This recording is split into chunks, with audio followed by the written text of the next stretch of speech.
As anybody knows, Facebook, partly because of its IPO, really, kind of put the issue more on the radar screen than ever before. I think most people are aware of, the big, GM's decision, of course, exquisitely timed to right before the IPO to say that they weren't going to advertise on Facebook and all this. And I think that kind of put a very bright light on the topic of this panel, which is talking about social ROI and having that conversation with the CFO. So to lead our discussion, we have Tracy Stokes, who's a principal analyst at Forrester and does a lot of advising to CMOs and things. Has been with Forrester for a long time, but also interestingly, because I don't usually see this on bios of analysts, also worked in marketing at Timberland. So she's seen the world from both sides now, I suppose, right? So anyway, with that, I'll give it over to the panel. Thanks. Good morning. Thank you for joining us this morning to talk about this very thorny subject of social media ROI. According to IBM's study of CMOs, 68% of these marketing leaders are unprepared for social media. Forrester's own data shows that for 54% of marketing leaders, the biggest measurement challenge is attribution of revenue to programs. I'm sure it's something many of you are dealing with. So our panel today will discuss their insights on which metrics really matter, how marketers know if social is working, and critically, how can we prove the value of social media? So I'd like to introduce the panel. Erica Barth is Vice President of Products and Partnerships at Resolution Media. Craig Greenfield is Executive VP of Global Technology and Innovation at Performix. Jim McLean is joining us from the client side. He's Manager of Global CRM and Social Media at Amway. And Grant Monroe is Managing Director of Strategic Accounts at Syncaps. With some very nice socks. Thank you. Friday socks. Very nice. So we'll jump in. Marketers are faced with data overload. There's so many things to measure now. You hear about big data, so many things going out there. So we're going to start talking about which metrics really matter, which should we focus on. So Erica, I'd like to start with you. How do you guide your clients to determine the right KPIs?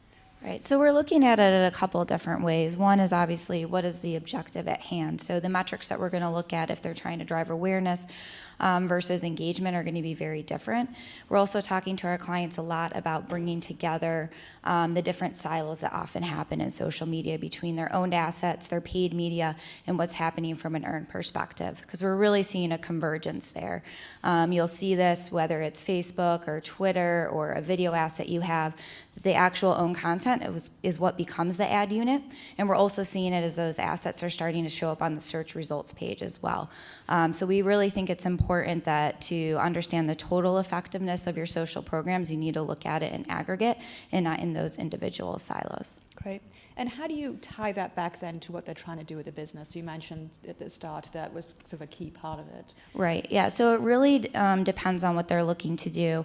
One example is a home improvement retailer that we work with who was really looking to create a lot of video assets to be more competitive in the space. They saw a lot of their competitors were there and they wanted to capture that audience. And so we really worked with them to research, okay, for their target audience, what type of content would be relevant. Develop those assets. What are the right channels to be on? And should it live on their site? Should it be published to YouTube? Where else should it be syndicated? And then how do they start to amplify that with promoting it with paid media? And then you can start to measure the impact across the board. Is that content ranking on the search results page?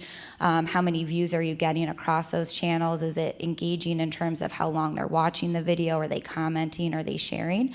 And if they're starting to capture a big share there, that was deemed successful for them because they were pulling that audience that they wanted to reach away from their competitors.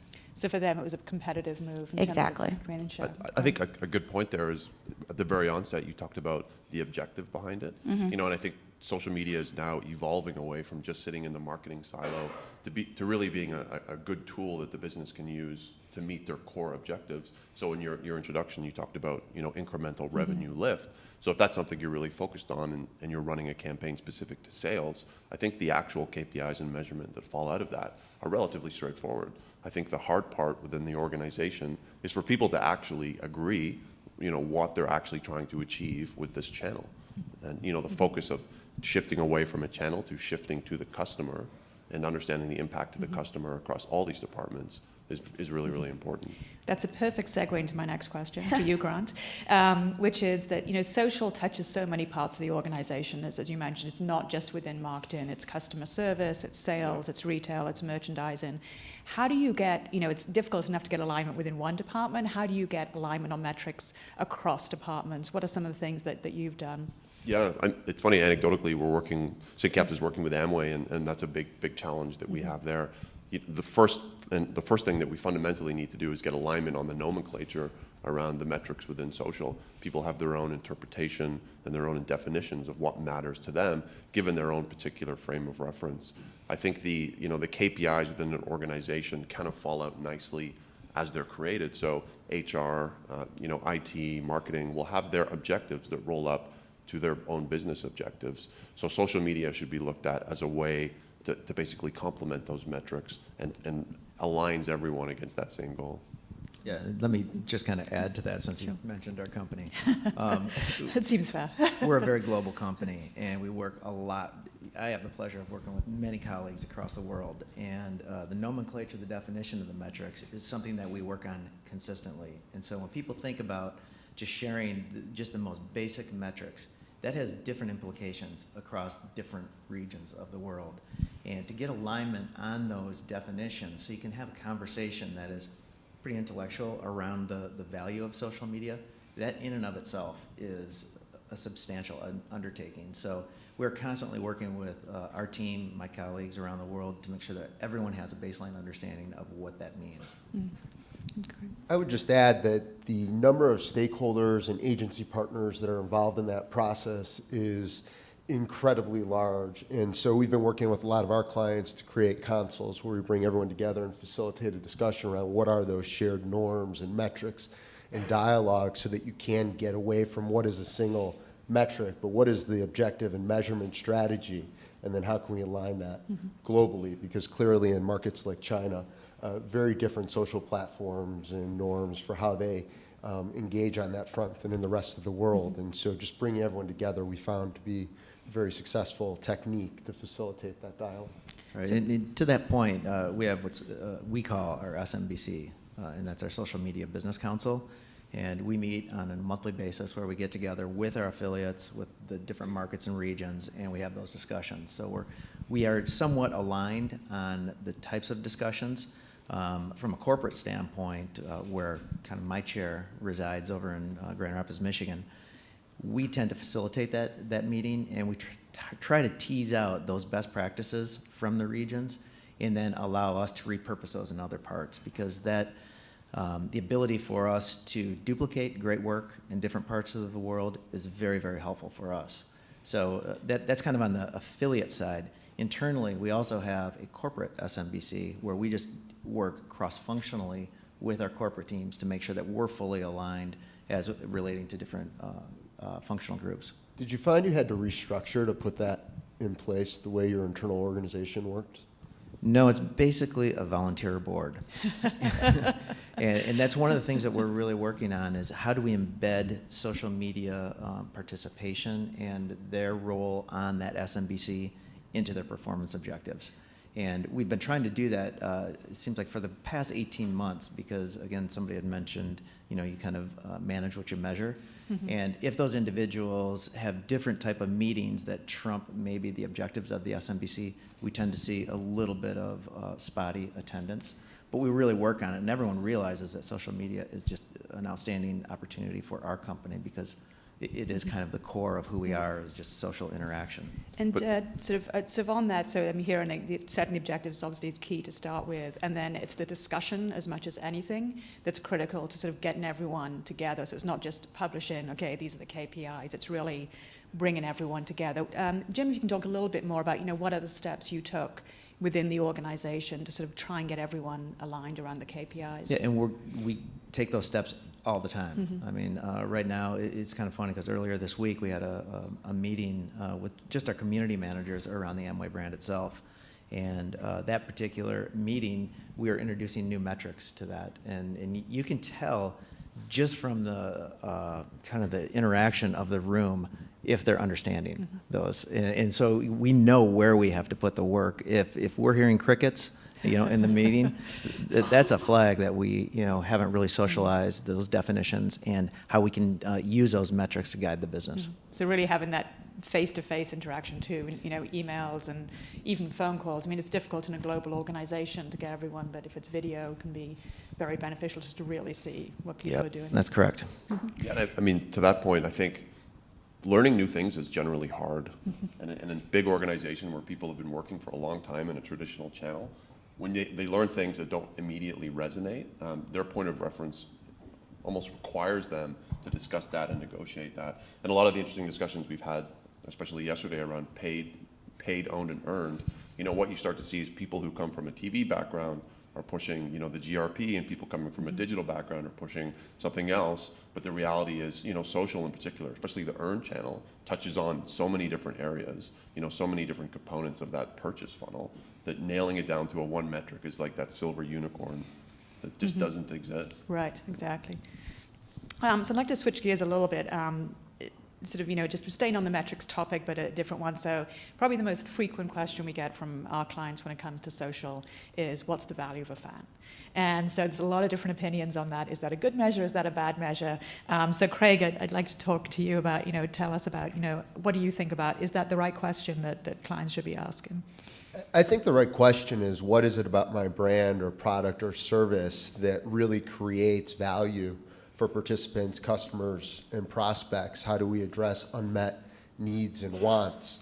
And people don't, brands, I don't know that they create relationships with customers. I create a relationship with people, friends, colleagues, and I share experiences about great products and services that I have. And that if brands focus on answering the question, what is it that we do that really creates value, and then work backwards from that, answering the question about what's the value of a fan becomes a very different question, because it's not necessarily about one size fits all. You have engaged fans, and you have sometimes engaged fans, and you have different programs for them. And we've just found that not applying a one-size-fits-all technique to that creates greater ROI. And again, not starting with the question, what is the value of a fan, but what authentic value do we create, ultimately creates those great experiences. Do you have an example of where you've done that? So we work with an automotive manufacturer, and recently completed some research for them, applying search and social data to their traditional data. And what we found is that their traditional personas were not necessarily representing their audience online, and that across their various different makes and models, they have different information needs amongst their fan base. And those insights actually have gone and affected the creative in their TV buying. And so it did start with the question of what's the value of a fan, and we stopped with, well, what is the information needs of your audience? And are there different information needs? And are they the same as what you perceive them to be, or are they different? And then how do you work that back into the messages and the communications and the measurement frameworks that you apply against those insights? Yeah, that's a lot that we talk about too, is really looking at what are the insights you can draw out of your fan base. So again, it's not a singular fan, but who are those that are really engaged, or what type of content. And there's so much rich data now that you can get in terms of, when are they engaging with the content, what type of messaging, when are they sharing it, when are they commenting, so you can really start to understand those segments, to really identify those opportune moments when there might be to hit them with an offer if you are looking for more of a direct response objective, or get feedback from them, or who are the key influencers in your group that you might want to engage on more of a one-to-one basis. So I think it's really not looking at them in aggregate, but if you take the time to build that fan base, understand who are those most valuable fans, one, because that's what you're going to want to go replicate to grow over time, but to understand those segments so you can be smarter in the way that you're targeting them and the timing of when you're targeting them. So it's really more about understanding who you're talking to, not just sort of a Yeah, blanket exactly. approach. Jim, what's your approach to that within Amway? I think because sometimes a lot of this question comes from high up, so the CEO asks that question, it sort of trickles down through the organization. So is that something that you've dealt with within Amway? Yeah, I think that everybody loves to see, high fan counts. They love it. And we don't necessarily have high fan counts, and it really doesn't concern us because if you think about how our business operates, it's very much word of mouth. It's person to person.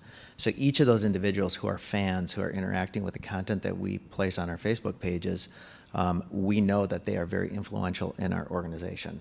So most of them, we believe, are Amway distributors. So we know that they're sharing that content out in different channels and different meetings that's available. So we look more at the engagement type numbers versus just the pure fan counts. Okay. But that's actually a really good point. Is I think the next question after what's the value of a fan is who are these fans? Right. And I think consistently you're seeing these are actually your customers, which I think stems to your next discussion. You see the transformation more towards CRM type questions where you want to actually maximize the value of that customer base and improve it through targeted messaging and through specific messages to those specific segments. And if you look at some of the trends in the industry, especially against competitors to sync apps like Buddy Media and Bitrue, they're being bought by CRM companies. About how do you manage the relationships with these customers that have opted in to this relationship with you? Yeah, and I think that goes back to why the content's so important. I think it kind of was mentioned in the previous session too. The creative is important to how it's similar, I think, in this environment that if you don't have that strong, relevant content, you can build up this fan base, but you're not going to engage with them because it's not relevant and timely. So really, again, whether it's bringing your organization together, and I think it goes beyond social, if it's other media or other content that's being put out there from a digital perspective, it really needs to come together to be effective, or you've just built up a fan count or broken a potential engagement by not having strong enough, relevant enough content. I think back to your point about CRM and the application of additional data, we've been seeing a lot of, with our customers, where revenue and profit don't happen in the same place. So the value of a fan may not necessarily be in an obvious place. So we work with a retailer where adding new followers to Twitter, and they actually have the operating scale where actually the law of large numbers starts to matter. But what they find is that it actually drives a lot of new to file email registrations, and that they do know what the value of that is. And so if we can say, what is the value of acquiring a new to file email name, we start to be able to say, okay, there's a relationship between what's the value of a new follower on Twitter, and then what kind of content do we apply to address those needs. And this particular retailer happens to understand the content to end up in that top 10 trending list. And so the value of that follower really is translated in downstream sales and long-term value to the company. So it's really come back to we start at the beginning, it's like what's the objective they're trying to do, and then how does that connect to a transaction? So the ROI framework is easy. That falls out of that is relatively straightforward. Yeah. Right.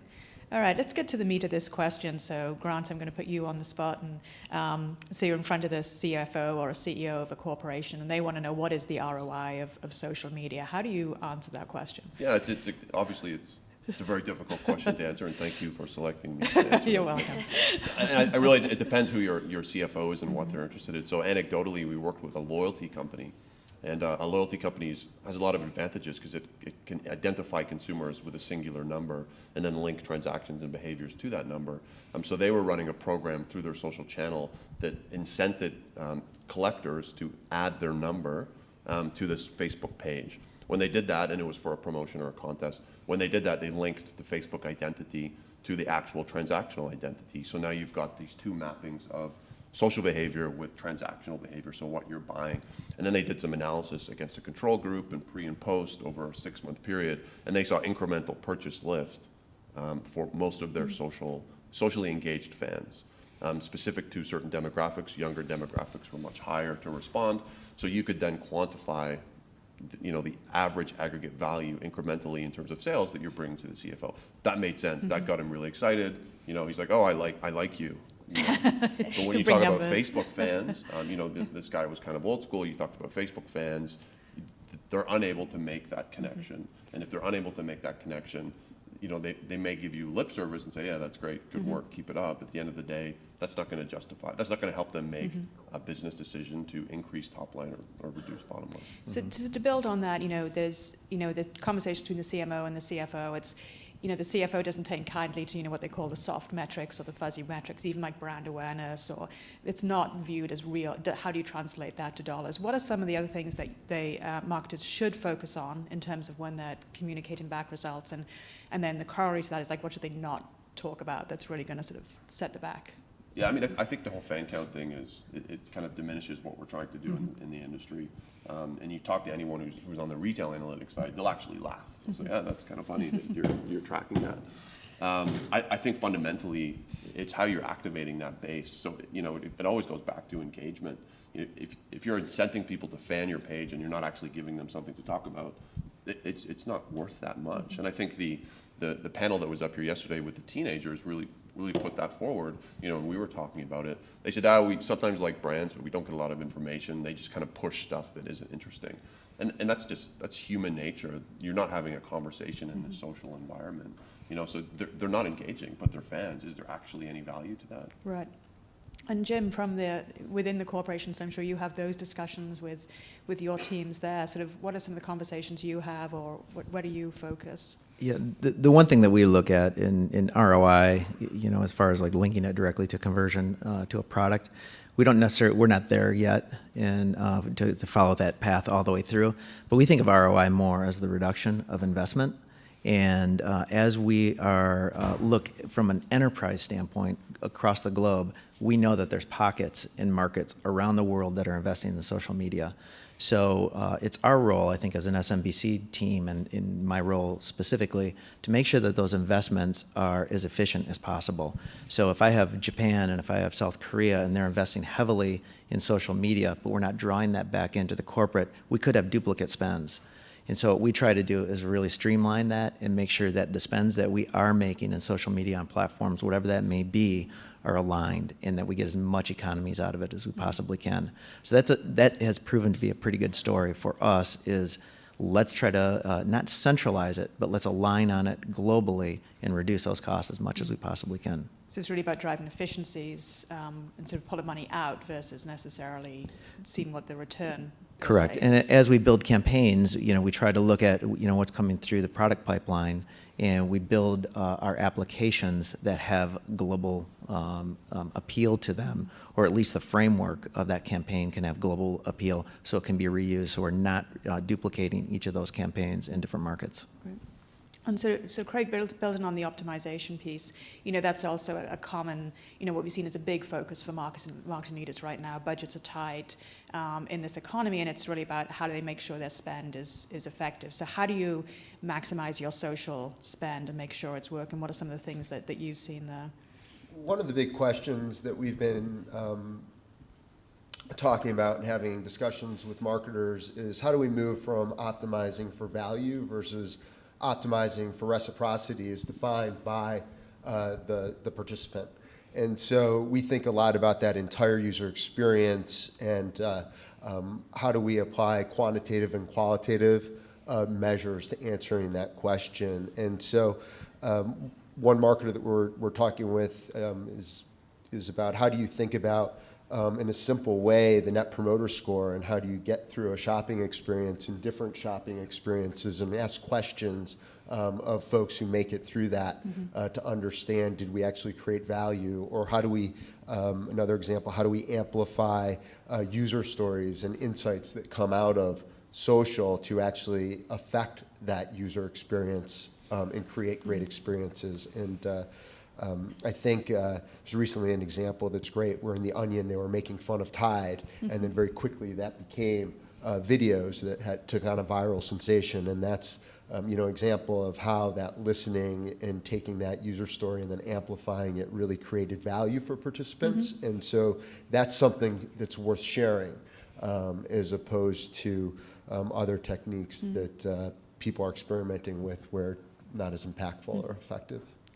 Yeah, and I think the way we're looking at it too is really think about what are social strengths, what can I accomplish there that I can't with other channels, so it's not just another line item you're adding onto your media plan, but you're putting more thought about how am I leveraging the fact that there's this huge word of mouth component, or it's a two-way conversation, or it's not a one moment in time that I'm reaching that audience, but it can be lots of small interactions that add up over time, so that depending on what the objectives are, if it's a new product launch or if it's increasing awareness of a new brand message you're putting out there, you're really tailoring that to how can I best leverage social to accomplish that goal, versus treating it the same way you may have other components of your media plan in the past. So that's an interesting point. So we dig into that a little bit. Is so what's unique about social media measurement? So on the one hand, you're trying to tie it back to your business objectives, but there's also some unique properties too. So what do you measure, or how do you determine your how it connects to your objectives in social specifically? Yeah, I mean, I think it goes a lot back to the engagement story we've been talking about. So how frequently are they interacting with the brand, and in what way? I think that can add up to value over a period for the customer, or are they sharing that content? So again, if it's a product launch or something where you want more discovery, having that come from other people in their network and putting the message in their hands, I think can be a really powerful way to deliver it. And we can start to measure through how often people are talking about things or retweeting. There is a lot of tracking available to see kind of the earned media impact. And if we feel that's an effective way to deliver that message, that can be a really powerful metric to measure in that type of instance. Do you have any examples of where you've done that? Yeah, I think one example that's been really strong lately is it's a brand in the technology space where they've really been trying to push a stronger brand message out in the market. They've kind of had some reputation management issues, I think, over the course of the past year. And we were really surprised to see, from an awareness perspective and engagement of driving traffic back to their site that they want to engage with, that Facebook happened to be the best digital mechanism to do that. We know there's a huge audience out there, but I think there's always questions of, is it too passive? Are they really coming back and engaging with the brand? And so comparing it to the other vehicles that we were using, it performed really well. Great. And Jim, on the engagement topic, we were chatting earlier, and that's a key relevant metric for you. How do you quantify that, or what are some of the things you're trying to, it's early stages, but to try and sort of, how do you know the value of engagement? So, in terms of what it does for your business. Yeah, I think what we do with our engagement scores is we take a look at all the interactions that we have with certain campaigns or certain posts, and we drive that back into how we plan for future engagement. So we have an editorial team, and our PR manages that team, and we sit around on a monthly basis and really take a look at all the engagement by post that has occurred, sometimes across the world, and we'll bring those in, and then we'll try to replicate that tonality, or at least a topical nature, and get that back to the audience as a whole. Okay. I mean, I think a big part of that is, we're talking a lot about Facebook, but if someone posts a video on Facebook and I watch it, there's an impression there, I consume that, that's an engagement. But if I'm actually incented with a call to action to start commenting on it, that's where you really kind of unleash the viral and organic nature of what Facebook is. So at the very baseline, measuring engagement, but measuring the different types of engagement to really inform your community managers to not just post content that can be consumed, but post provocative things similar to what the teenagers were saying, ask people their opinions, and really have a call to action to engage them. And a key aspect of being able to do that, especially at the global scale, is aggregating all that data and reporting into a central area, which is not an easy task. Yeah, I think going back to that, question of what is the CMO, or how do they get value out of it, I think, that's, similar to kind of, we've done a lot of search marketing in the past, and there's so much you can understand about your customers through the intent and what they're engaging. I think social is that next big focus group, where part of the value isn't just that direct ROI, but all the rich data that you can collect and learn about your customers. I mean, use that to inform not just your social strategy, but your broader messaging and engagement strategy with your customers, I think can be really powerful and valuable for an organization as well. It's interesting. We're over a decade into the search adventure, and in the beginning, it was a lot about education. What is that framework? How do we think about this? How do we educate the C-suite that isn't familiar with these techniques and these measurements? And it's really about first getting that consistent, aligned internal organization, and then collecting that information for those benchmarks, comparing it to the outside world. How am I doing against the competition? and starting there. And so as we get to, 10 years from now and we sit on this panel and have that discussion, it'll be a whole different set of questions that we'll be answering. But they won't happen overnight. It's a lot of that hard internal work of aligning the internal organization to be truly customer focused from the inside out. Yeah, and just to add to that, I think you said historically it was educating the organization. As individuals flow in at different levels into our organization, we find that is a consistent, job that has to happen, is consistently educating individuals about the value of social media and how it plays into our business. So we spend a majority of our time creating those stories, kind of simplifying the message and truly focusing on smaller pieces of information that link to historical measures that are very important in our company's performance. So it is, keeping that communication going all the time. So on that, you said it's tied back to historical metrics. So do we need new metrics for social, or should it be tied to existing metrics? Like, what's your philosophy there? Well, right now, it appears, it's my perspective in our company, that our social metrics stand aside from our key financial metrics. So our forecasting metrics, our financial performance metrics, then we have social metrics. So those social metrics seem to be softer in nature, and I think what we need to do, and this is what we're really working on now, is how do you pull those together to have as much importance as the forecasting metrics as well as the financial metrics, and then to create a compelling story to that C-level suite of what the power is. Yeah, we're starting to look at different metrics. So again, it ties back to what is the brand's objective, but if, say it is awareness, we've started to look at a metric we've coined exposure rate. So if I know this is the target audience, it's really important to me, not just what is the reach, but what's the percentage of that target audience that I've actually effectively gotten my message in front of, and how can I optimize to that, looking at frequency or how often I'm changing creative messaging, or there's different optimization levers we can pull. And so as it's an emerging space, it needs to tie back to obviously what the brand and the business is trying to achieve. But I think there are new metrics that we can start to look at, based on where the social dynamic is a bit different. So you mentioned exposure as one. What else are you looking at? Yeah, and I think it's the shareability is the other one. So it's a different form of engagement. It's not just the click-through rate or that one-time interaction. So it's, how frequently are they engaging, and is it commenting or is it sharing? And I think those are even stronger engagement metrics when we look at historically how important word of mouth is. This is, very, very similar, and those are engagement metrics that don't always exist in the other channels. So on that, it's, one of the tricky things with social, amongst many tricky things in measurement, is the whole ripple effect. You've all touched on that in terms of the word of mouth. It's not just the fans. There's the whole ComScore paper on the friends of fans and how that builds out. So how do you, so Craig, as you look at it, like, how do you capture that whole social graph? Yeah, I think it's really hard because the list of most important is sitting in my smartphone. And as a marketer, we don't know who's got that biggest list, who's the most influential, and is the biggest list even the one that matters.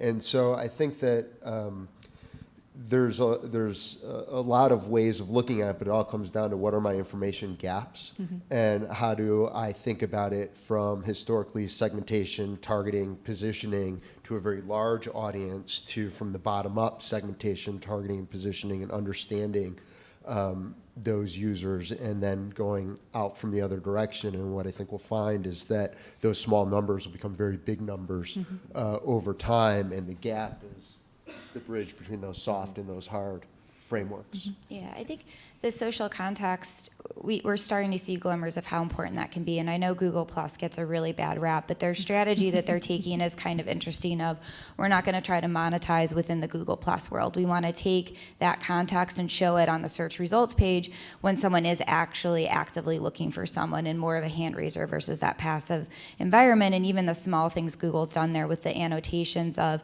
how many people have liked, whether it's an ad or an organic listing, and do they fall within your social network, the click-through rates and the engagement at that point in time, when it is more of that, direct action that you can measure, has been a lot higher. So I think it's still early days. We'll have to see, but there are a lot of data points out there that show where that social context can be really important. And Grant, how are you capturing that? So, are you looking across the whole ripple Yeah, I mean, effect? I think you definitely touched on it. So, I mean, you're talking about, you want to treat different customers differently. So there's obviously going to be higher value, more influential customers. So how do you identify those in the masses of anonymous identities? And that's an analytical exercise. And in order to do that, you need to store the data. You have to organize, clean the data, and then look for things that are symptoms of influence, and build a hypothesis around that. So it's reach, frequency, recency, their ability to generate content that's propagated. But at the same time, are they actually a positive influencer to your brand? Because social now exposes a lot of negative influencers to your brand, and that's going to require a much, much different strategy. There's been a few examples of it in the last couple of days where brands are pushing out these singular messages, and there's major customer support issues happening on their page. I mean, that's doing huge amounts of damage, especially if the person complaining about the product has 500 friends who live and die by every post that they put out there. I mean, that's the reality. Yeah. So identify that person and treat them well. Yeah, I think that's a great point. Even we look at that. I think there's this concept out there, well, if there's a lot of comments on a post or a tweet, that must be good, and we should go amplify it with paid media. Where I know a lot of the clients we work with, we spend a lot of time really looking through those types of comments. Are they actually positive? So starting to overlay that sentiment with the engagement, so you can make sure if you are investing those media dollars, you actually are promoting a positive and relevant message. I think is important too. Just that, and then what's the history of that post or the person with that voice? Are they typically cynical or sarcastic? Because it helps them put the context around that comment that they made, and whether or not it was sincere or authentic. Yeah. And so there's a lot of different things we can look at, and we talked a lot about that, and sort of coming back though to those hard dollars and cents, and how do you tie that back? And Grant, you gave a great example of the loyalty piece where you can track that. If you're somebody like Kellogg, who is, as Bob talked about, you don't have that direct relationship with your consumer as much, it goes through a customer. What are some of the things they can do to sort of quantify it or sort of pull it back to dollars? Yeah, I mean, what is the acceptable amount of personal data that I have to give you in order to transact? So if I'm buying a box of cereal, do I really have to give you my phone number and my postal code? I don't think I do, right? So how do you actually create an incentive for someone to do that? So one of our clients is Coca-Cola, and so they have My Coke Rewards, which you buy a Coke, you spend $1, and you unscrew the top, and you enter a little code, and that gives you some sort of incremental reward. So it's that value exchange for I'll give you something, you give me something in return. But what that actually enables them to do is track a base of users and how they're using social in particular, and then what's the actual impact to their overall consumption model. So getting creative around how do you identify these segments and then create hypothesis around how this actually reflects the broader group. I think without that, you're never going to be able to answer the financial question. You'll always have relatively soft metrics.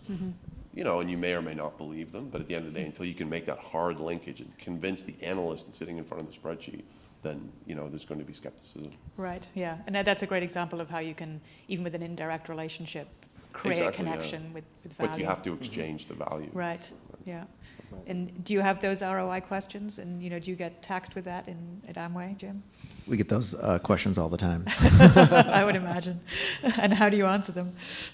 We go back to our CRM plays. It's the one piece of it that you can kind of track back to. What is the impact of it? It's a lot easier. We haven't crossed those two yet, and it's on the radar for us to do. But we have a lot of work just to kind of tighten up the ship where we are today. And I think that's going to be obviously the next step. Yeah. And how does it impact your budget? So as you think about your plan in particular, in this fiscal environment, everyone we talk to is like every dollar has to count. You have to prove it. And social is seen as, okay, we need to be there. We need to be doing that. It's tricky to perform. So what is the budget impact for you at Amway? Part of the budget impact for us is, we are an entrepreneurial company, and we look at innovation all the time. And so there's an opportunity for us, and I think social provides this great platform for us to kind of move forward with our distributors across the world. So as there's opportunities for us to move, our owners are very, very supple to investing in new opportunity.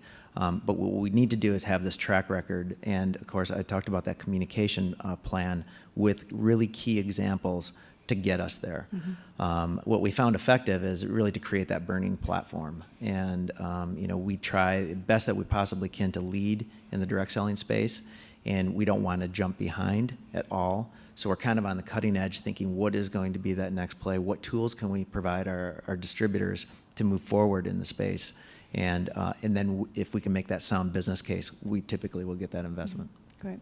And Erica, you must get those budget questions from your clients a lot. How do you tackle that? Yeah, I think the most interesting budget question I think that we're facing now is a lot of clients are asking, do I just use social and for my kind of campaign based, at least when they're investing paid dollars behind it, or is it worthwhile for me to be there from an always on strategy? And I think that's really what we're trying to work with our clients to prove out the business case for internally, is that always on approach, because the conversation just doesn't stop because they're not there. I think to the points earlier, you can't just push your message out and then not look at it from a community management standpoint, or you totally break that trust. It can almost probably have more of a negative impact than the positive that they're looking to gain. So that's a lot of the testing that we're trying to do around is what kind of incremental growth, engagement, and how can we start to tie that to other channels to measure why they should be there from an always-on approach. Okay. Great. I'd like to close out with one final question, and then we'll go to audience Q&A. So very difficult topic. Thank you for all of your great insights. Practicalities of it. So Monday morning, our audience are there. They're trying to figure out, okay, what do they do next for social media measurement? So just 1 to 2, recommendations in terms of what you would do. And start with you, Erica.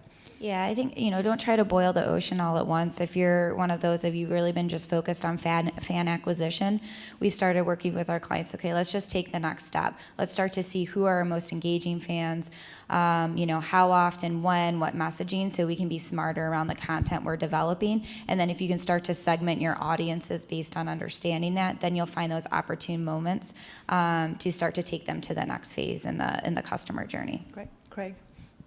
I'd start by asking the question, what is it about our brand that creates shared value for participants? And if you can't answer that question, answering the question about how much to budget for social or measurement doesn't really matter, because you're not doing anything to provide value to that participant to engage. And so I'd just start with that first question. And then if you can't answer it, that's a question to go back and really think about with your product and organization. And if you can't answer it, then it's about how do we create that shared understanding? What are the barriers to creating that console? Because that is the first step. Once you can do that, then the measurement strategy falls into place, the budgeting strategy falls into place. So I'd start there. Great. Jim? I agree with the brand piece and the content piece. You have to really understand what you are wanting to accomplish through social media, and I completely agree with boiling the ocean, because if you are trying to do everything and you're communicating everything upline, it ends very quickly. So try to take these complex topics and create as much clarity around them as you possibly can, and get your message very, very clear. Great. Yeah, I mean, I think the three things that you can do right off the bat is standardize the nomenclature across your organization, so everyone's talking about the same thing, and then centralize as much of it as possible. So centralize the data. So if there's multiple disparate properties across the organization, manage that with technology to bring it into a central place. And then the final piece is automate the reporting in some form to get off the campaign reporting and switching more to a program reporting. So you're getting a regular cadence, common nomenclature about what you're doing in the social channel, which will at the very least stimulate discussions like this at the right level within the org. Great. Great. Thank you all for your insights. Fantastic discussion. Thank you. So do we have any questions? One thing that I kind of wonder if you can even put a metric around is whether, what in your view is the difference, and I'm just going to talk about Twitter and Facebook. There could be some other platforms roped into this, like what the difference in value might be of somebody who follows a brand on Twitter as opposed to likes it on Facebook. I mean, the more you play with these platforms, the more different, at least to me, they seem. And I wondered if you were ever asked, or whether it's even a reasonable question to kind of ask, what the relativity there is of say those two different things, or other kinds of thumbs up things people do on other platforms. Yeah, no, I think that's a great question, and one we are getting asked of, how do I measure engagement on Twitter versus engagement on Facebook, because it is very different, and the question is the value, that's there. But again, it comes back to how are you defining engagement and deciding not, just like social is not the same as every other channel. I think looking at which social channels are best. So what is Twitter going to be really good at for you versus Facebook versus, video content that might be on YouTube, and really tailoring it to there. And that's where I kind of struggle with. It's nice to try to get to uniform metrics, but because these channels are so different, I think they need to tie back to the same objective, but what you're measuring and what you're defining as engagement is likely going to be very different across the social channels today. We're increasingly doing network analysis to understand what does a follower base segmentation look like relative to a fan base segmentation, and what we're increasingly finding is they are different audiences, and the affinity and the relationship between a fan on Facebook and the other categories that they like on Facebook are very different than the pages and types of content and information that your audience segmentation on a platform like Twitter looks like. So it does go back to common objective, but different measurement techniques that are very relevant for that particular platform that you're optimizing against. I mean, you're getting into functional differences now, and how those functional differences. I love functional differences. Within the- I'm really into it. Yeah, within the platform actually impact behavior. So I know how I use Facebook. I log in every day to see what my friends are doing, and then every once in a while I'll see a post from a brand that I've liked, and that'll have the impact that it'll have.